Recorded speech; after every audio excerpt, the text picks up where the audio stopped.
Well, welcome to another edition of AP's Profiles in Christian Living, which is a ministry of the Presbyterian Church of Australia. My special guest with me this morning is Mr. Bruce Bennett. Bruce began life as a farmer, but left the land and has now been in pastoral ministry for over 3 decades. After completing a Bachelor of Divinity at Moore Theological College in Sydney, he worked in the Armidale Anglican Diocese for 9 years in Tamworth and Warialda. He and his family then moved to Orange, where he took up the role of senior minister at Orange Evangelical Church. In 2021, Bruce handed on the reins of OEC and began working with the Fellowship of Independent Evangelical Churches as a coach/chaplain. Bruce has been working with Reach Australia since its inception as a consultant and coach to help Reach Australia connect with the country. At the end of 2023, Bruce finished working with Reach Australia to begin working with Vocational Bible College, and that's what I'm going to be talking to him about today. Bruce has had a long commitment to Vocational Bible College, having worked with Andrew Bennett for many years to establish the college. VBC is committed to training everyday people in their church for ministry, and having experienced life and ministry in the country, Bruce sees the great potential of providing good quality personal training online to believers in regional Australia. And he now works 2 days a week for Vocational Bible College to grow the ministry of VBC, particularly in country Australia. Bruce, welcome. It's great to have you with us. Good to be here, mate. Yeah, thanks. Thanks for the Now, opportunity. Bruce, this is AP's Profiles in Christian Living. So the first question I've got to ask you after that long introduction and illustrious ministry career is, how did you first become a Christian? Yeah, well, I was blessed to have Christian parents and actually Christian grandparents. And so I grew up in a Christian home, went to church. The time that I remember actually making a decision was when I was about 10.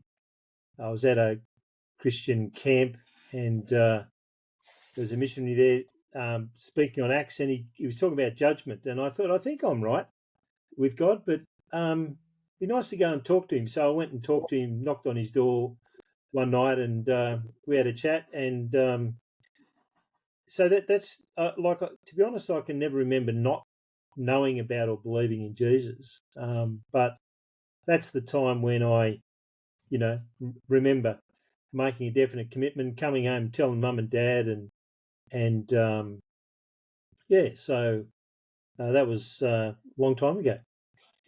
Yeah. You've been in the bush, so to speak, in country New South Wales for many, many years. First Armidale and Warialda. What do you think are some of the particular opportunities as well as challenges of ministering in the country as opposed to ministering in the city? Yeah, I suppose the opportunity is that you minister in and around and with the people that you see all the time. So you're in a real community. And so you've got multiple connections. When it's a bit different in Orange, it's a bigger place, about 40,000 people. But a small place like Warialda, even Tamworth and Orange, they're just big country towns. You just have multiple connections with people. And so, they might see you preaching, you might be taking a funeral, but then they'll see you down the street or at the football, so that's really good. Challenges. I think one of the challenges of ministry is that in a country church, well, no, this is really an opportunity, I suppose, but in a country church, you've kind of got everyone. Like what I understand of suburbs is that you tend to have sort of people groups. In a country town, you've got everyone. You've got the professionals, and you've got the people who are struggling with life, and so you've got to know how to minister to them all and do it well. How to actually have a gathering of people that makes all of those people feel welcome, not just one or the other. And so you've got to be always thinking about everyone in your community. So that's a bit of a challenge. I think that's a bit different. When you're The country can be isolating. I grew up in the bush, so it never worried me, but it can be isolating. And I think you need good connections, good friends in ministry. But I've always enjoyed ministry in the country. Yeah. Yeah, you're a product of It's been Moore College. fruitful. Yeah, exactly. Like Yeah. you're a Yes. product of. I was going to say Yeah. you're a product of Moore College. So You've had a really fruitful ministry in Armidale and Warrialta, and in particular at Orange. Why? What's sort of been the transition to Vocational Bible College? Why not just keep sending people into the city into Moore? well, I suppose that's one of the challenges in the country. It's a big thing to move to the city to study. I mean, my story is that I had kind of no choice. I wanted to. I was out at Nyngan in central western New South Wales, but boy, it was a big cost, financial cost. And we do send people off to college, but the challenge is how to train people in your own church and people from across the spectrum. You know, the Moore College, it's postgraduate study, it's academic study, and that's not something that over 70% of the population really can do, can take to. I had to go and learn how to do that, and I did okay. But so learning, knowing how to be able to train people from all walks of life and being able to do that in your church is really important. I think you and I, we studied at Moore College. It puts an academic edge on us. Like I still feel like I'm a boy from the bush. You can never quite get the bush out of the boy. But I realised when I came out of Moore College, I was kind of academic, and I had to detune myself to speak in a way and minister to the people of Tamworth and Warrialta and Orange. And you realise that there's, and the figures are, it's about 70%, a bit over 70% of Australians have not been, like they haven't graduated past the HSC, and many in the past didn't even make it to the HSC. How do you train them? And that's what VBC is aiming to do, to train everyday Christians, because those people who never went on to university, it's not an intelligence issue. It's a what kind of person are you issue. It's a how do you learn issue. Some of the smartest people I know are farmers, are businessmen, and yet they find sitting down and absorbing a theological book, writing an essay, just wow. They just they run from it. And so VBC is really committed to providing training that they can access, good quality. That I don't think we skimp on the theology, but we do it differently. So that's what that's about. Yeah. Okay, so and it's what we did practically, at Orange for a while. yeah, practically on the ground, how is it different at VBC to say Moore Theological College or SMBC or one of our? Yeah. Well, academic study is, I suppose to put it simply, really about the number of words read, listened to, and written, and you're assessed on your ability to do that. VBC, so it's in the VET sector, vocational education training, in the TAFE sector, and so it's about competency. It's about the way we learn. So instead of lectures, we have discussions. We do have short answer tests and quizzes to examine what do people know. But the assignments, the assessments are really ministry tasks. So, so Old Testament 1, first 5 books of the Bible, that's one of our subjects. Instead of writing a long form essay as an answer, you would you do some sort of short written tests, but you write 5 Bible studies on the themes of the Pentateuch. And the big game changer for VBC for us at the moment is we've begun doing our training online. So you have a live, of course they're alive, but an in-person online experience where you're trained by a trainer in a classroom of 4 or 5 people, and they can be from all over Australia. And so it's discussion, it's interaction. So to give you a bit of an idea of the history, I don't know if you remember, but when MTS Blue Collar got going, it grew out of that. It grew out of a desire to train blue collar people. A little bit of a. I suppose. Oh, sorry. I was just going to say it's a little bit of a controversial.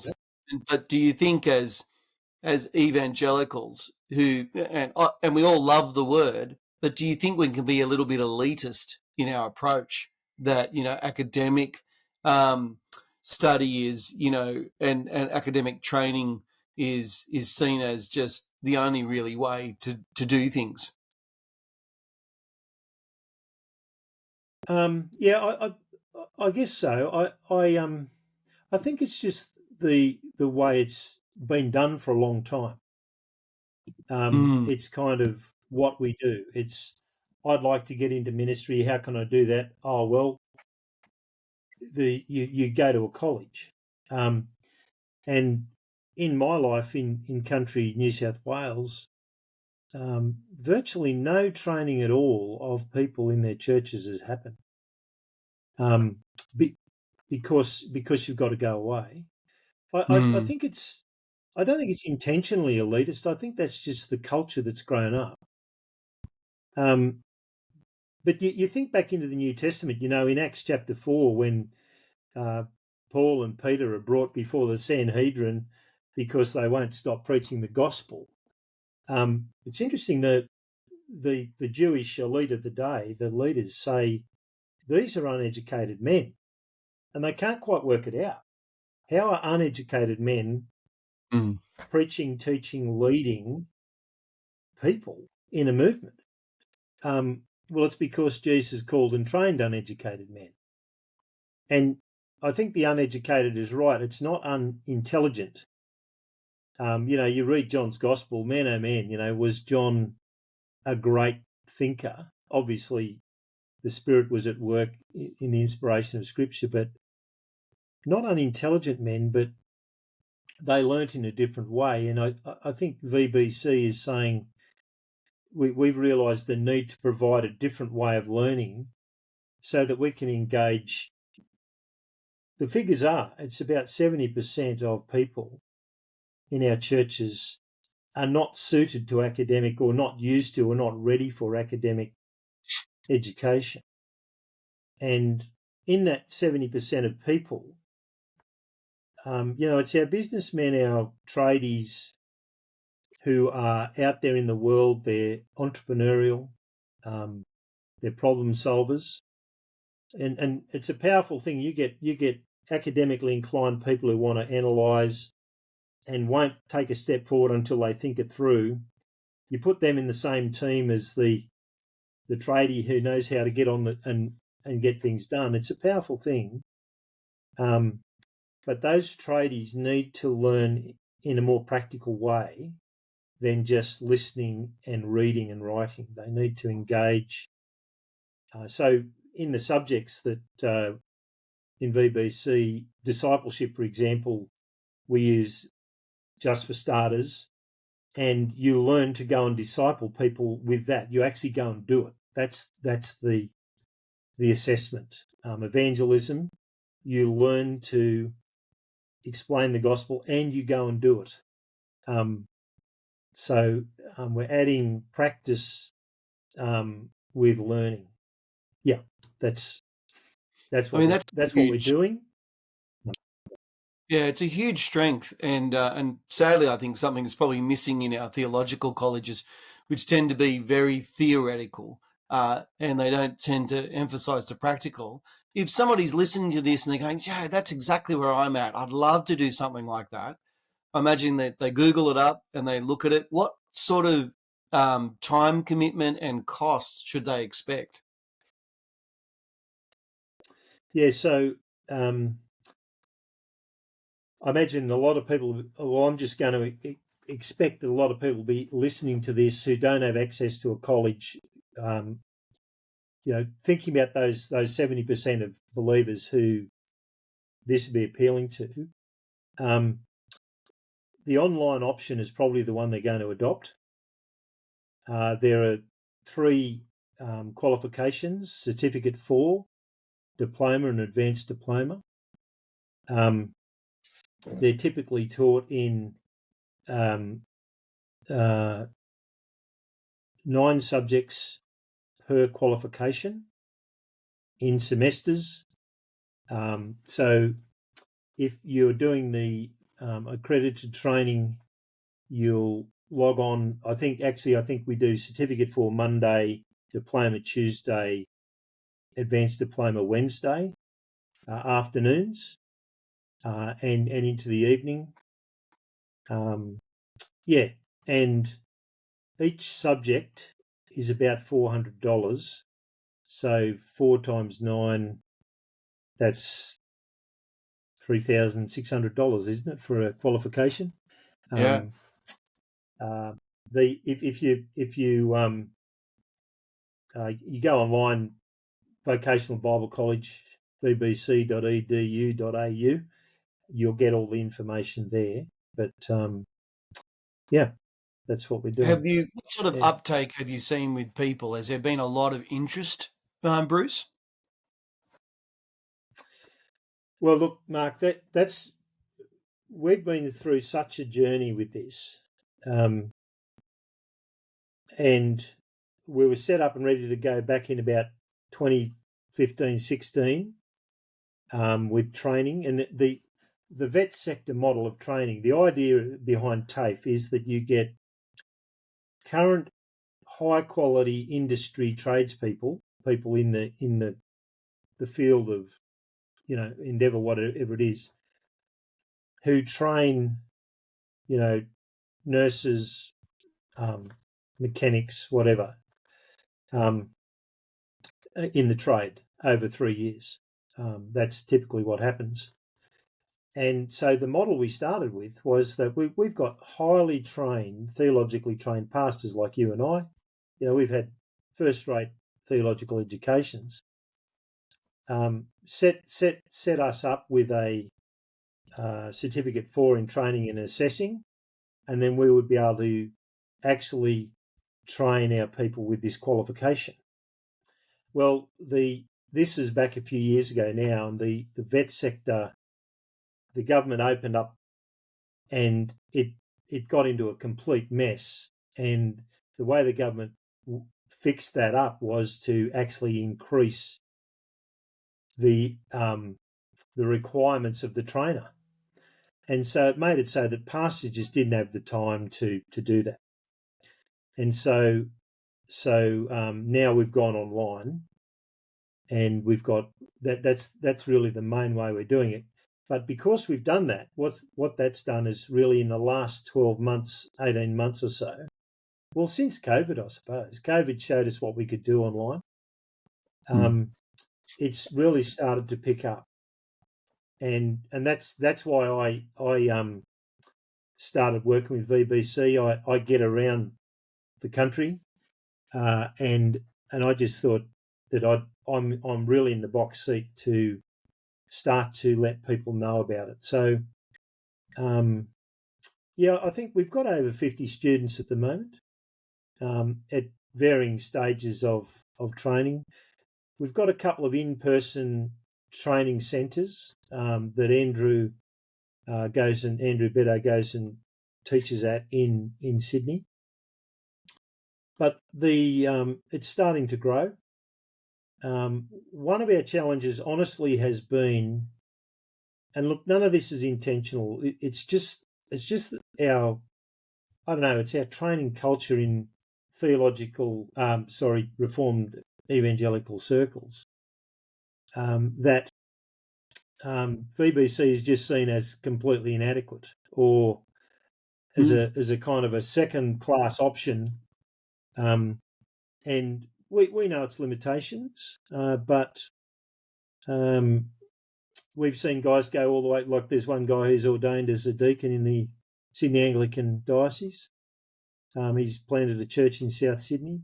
Got one guy who went through it here with us. He's now a missionary in Jordan. But I think the real strength of it, Mark, is that I know at OEC when we started doing it, we were always doing PTC. When we started doing VBC, a whole bunch of people felt that they could actually access it now. It wasn't a lot of reading. It wasn't writing essays. It was more practical, and you unleash the lives, the spiritual lives, the experience of a big group of your church, and it's very powerful. That was my next question, Yeah, actually. You said you developed it at Orange Evangelical Church, which is probably one of the largest Reformed evangelical churches in the bush. But also now you've developed it more thoroughly with VBC Online. What sort of fruit have you seen at a local church level? What's the impact of people that have been trained in VBC, and how has it impacted their ministries locally? Well, this is a few years ago now. Recently, I suppose. But what I observed was that we've been running Monday night training at OEC ever since it began, right? And our training source was PTC, and we had people coming through. We just wanted to have everyone do Intro to the Bible, so that our intention was that if you're opening the Bible with someone, we'd love you to do Intro to the Bible, so that we've got a common approach to the Scriptures. It's all about Jesus. But there was, as I said, there was a whole wing of people at OEC who felt they couldn't access that because they were just hesitant about the academic side of it. So through VBC, the different methodology, we saw tradies, miners, electricians, nurses, retirees. Also, we had one guy who was the principal of the local Anglican grammar school do the training. So attracted a broad group of people, a broader group of people, and I've just seen so many of those people now step up and into ministry, which I don't think they would have had we not used that method of training. Yeah. It seems that it's really OEC is really a casualty of. Oh, sorry, I interrupted you. Can I just say OEC? Yeah, no, OEC is a casualty of what happened to VBC. The change in government policy almost closed us down, and it just got impossible. And so OEC is now using PTC, and they've got a lot of people doing the training. It's fantastic. But I think VBC does open up the doors to a wider group of people. Yeah. Sorry, could you just explain what you meant there with the change of government policy and how it affected OEC?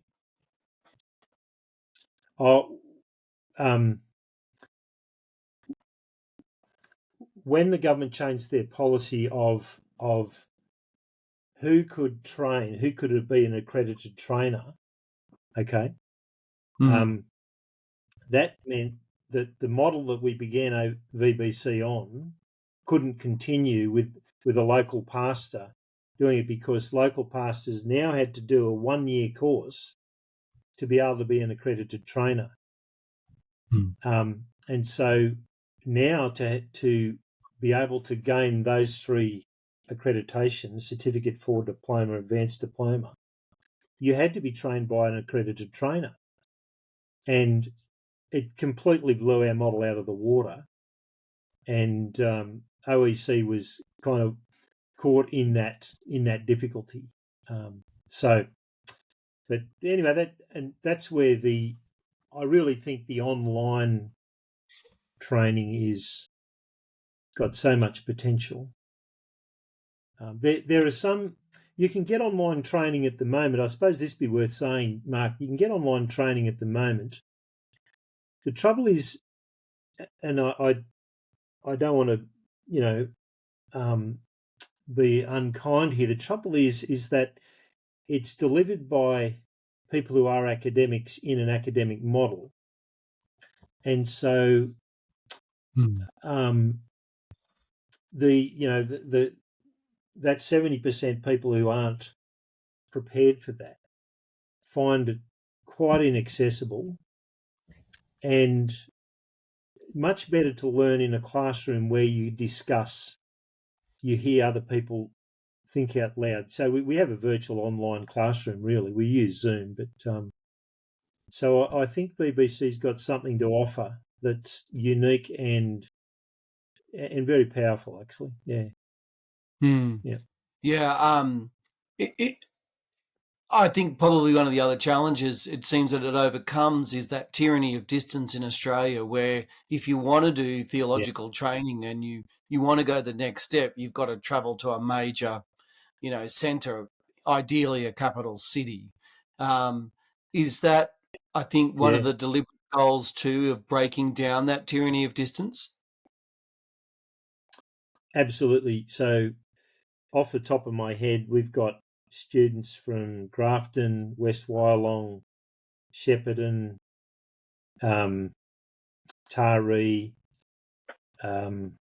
Yeah. So, and those people just wouldn't be able to access anything. And these are from a vast Wagga, vastly different walks of life. So yeah, it definitely does that. Yeah. The Uh, other thing about it is that you're in a classroom with people. You might be in a church, and there's just nothing available in your church.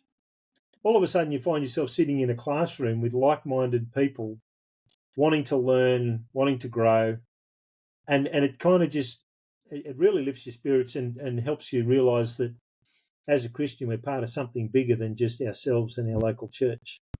And that's stimulating and encouraged you to step up in ministry in your local church. So, yeah. Yeah, as you've been talking, I've just been reflecting, thinking, wow, this is something I think any church could recommend to its people to do. There's always people in your church keen to sort of do more, but thinking, oh, that big Yeah. step of, you know, even at PTC, but let alone, going to college is massive. At the very least, this is a great stepping stone to those kinds of things, but actually in and of itself, really Yeah. valuable to mobilize. I guess what would you say to that person that's listening to this, going, "Oh, I could maybe do that. I could maybe give it a go." What encouragement would you give them? Well, I'd encourage them to have a go. um, I think one of the things to realise about, let's say, in Dubbo, there's a carpenter, and he's never thought himself as a preacher. He's never thought of himself as someone either who can learn or can communicate. The aim in VBC is competency in the subject. So you understand the subject, evangelism, New Testament 1, biblical theology. You're competent in the subject, and you understand the subject, and you're competent to communicate it, right? And that's how it works. You're either regarded as competent or not. You either have to go back and do it again. I mean, we get alongside people and help them.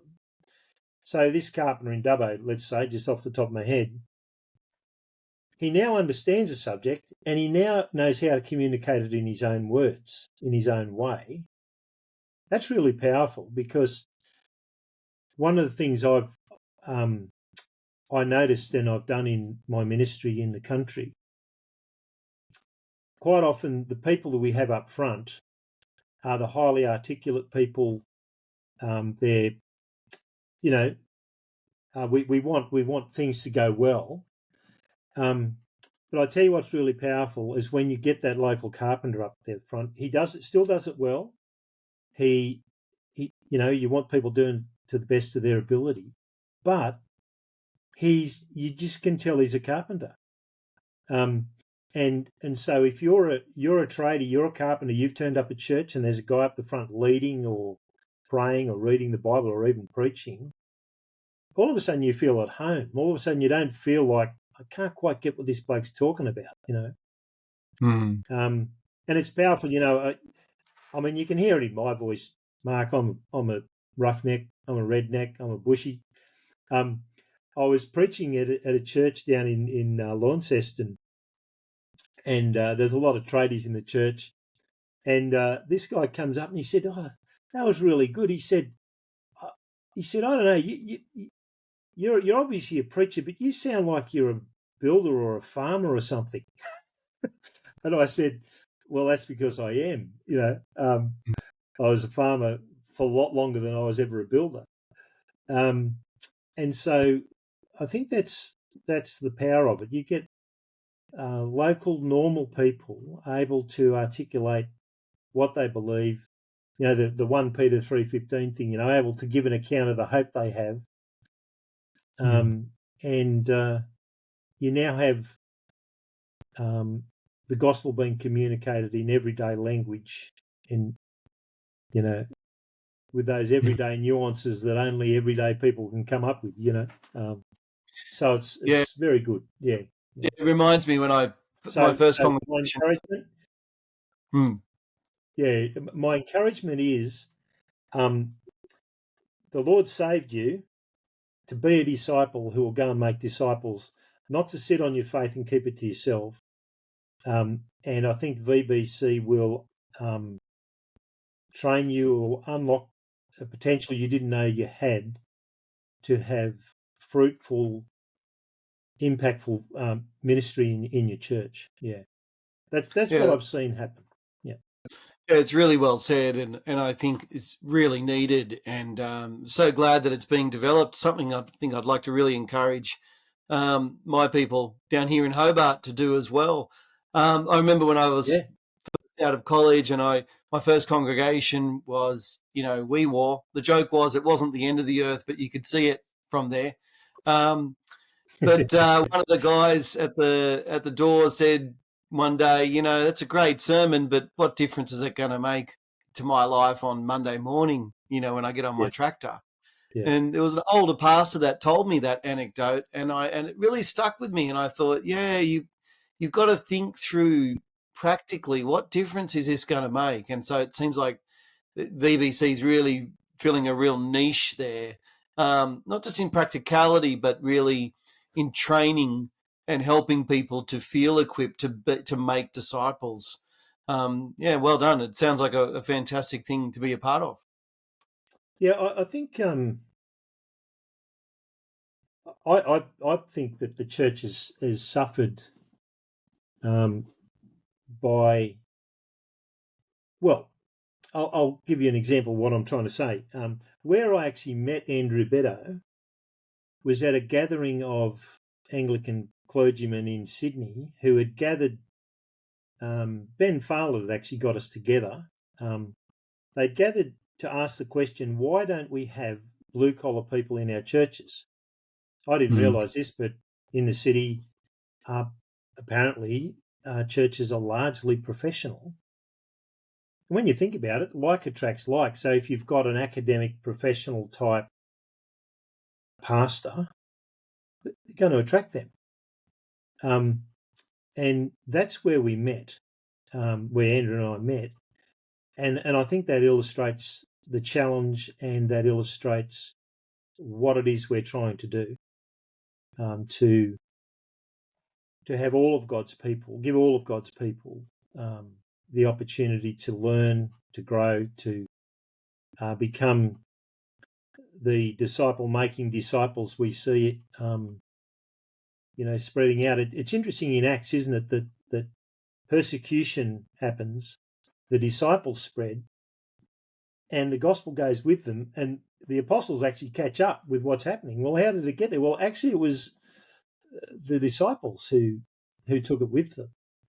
And I think the early church would be surprised to find a large percentage of believers today saying, I don't know what to say, I don't know how to say it, or who me, could I possibly do that? We're trying to rediscover that, and I think it will enrich the church. Yeah. I'm convinced it will. Yeah.